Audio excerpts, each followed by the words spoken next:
in Germany, once the poster child of the pandemic response, can't seem to get the virus under control after months of increasingly harsh shutdown measures. The country is now doubling down on the virus. For more on this, we're joined from Berlin by DW's Nicole. Nicole, thanks so much for joining us. And do tell us about these tough measures, tougher measures, in fact, in Germany now. But for some people, they're not going far enough, are they?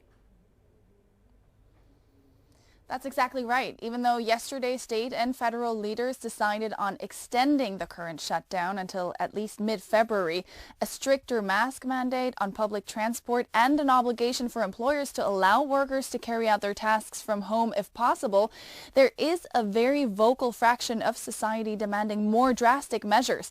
Leading scientists in the country are asking the government to opt for a pan-European no-COVID approach, akin to the zero-COVID demands we've seen not only here in Germany, but also in other countries struggling with the virus.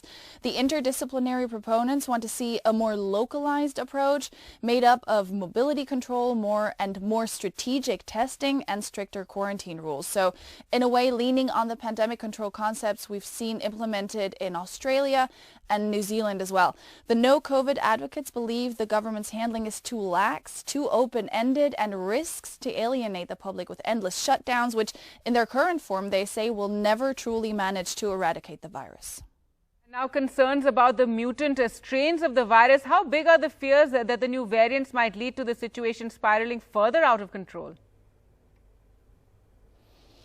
Very big. The fact that these evolved strains are leading to a barely manageable spike in cases in countries like the UK and Ireland is something that is causing great concern. Just this Tuesday, it was announced that 37 cases of a new coronavirus variant had been detected in a hospital in southern Germany. New meaning that it was neither the B117 strain, which was first sequenced in the UK, nor the aggressive 501YV2 first flagged by doctors in South Africa. Now, while mutations are completely normal, worries exist regarding transmissibility, severity, and of course, efficacy of the newly developed vaccines, that beacon of hope for millions of people around the globe.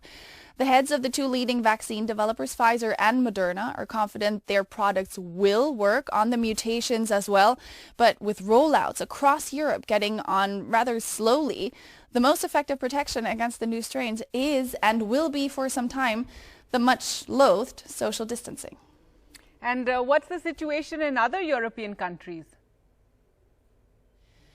It really is grim milestones all around. All eyes are, of course, currently on those two countries I mentioned earlier, the UK and Ireland, whose health systems have come under severe strain because of those new variants.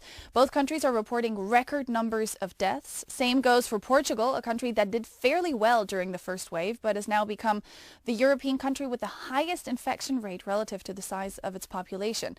While many nations are still grappling with a second wave of the pandemic, Spain is already gripped by a rampant third wave, which has seen the country's COVID-19 incidents hitting new highs. The results are new restrictions, lockdowns, and curfews in many European countries, and an urgent call by the European Commission on EU governments to speed up their inoculation programs. They want to see 70% of the bloc's adult population vaccinated by the end of August. But considering that Germany managed to immunize only a bit over 1% of its population in the first month of the drive, that seems awfully optimistic at this point.